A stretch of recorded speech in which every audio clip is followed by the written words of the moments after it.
Šiandien atlikinėjom automobilio patikrą ir nustatėm, kad automobilis turi labai rimtą defektą, nepraeinant CO2 testo.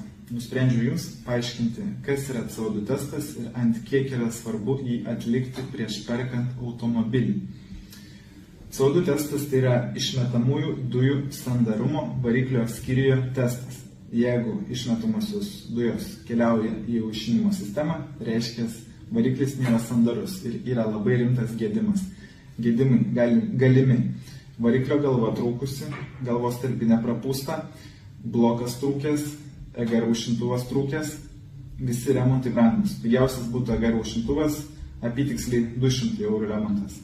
Galva 1000, tarpinė 1000 maždaug, blokas jau N 1000, priklausomai nuo modelių. Būtent šiandien tikrinom Peugeot 5008, 20 metų, kad ir parvarytas, visiškai nesimato jokio defekto plika akim. Bet faktas, kad tas antifrizas po biškį dinginės. Galbūt 1000 km pusę litro, galbūt litras. Gal už 5000 km kas 100 metrų reikės pilti po litrą, nes tas įtrūkimas gali tik didėti. Tai labai brangus remontas ir labai paprastai pasitikrina. O defektas plika akim nesimato.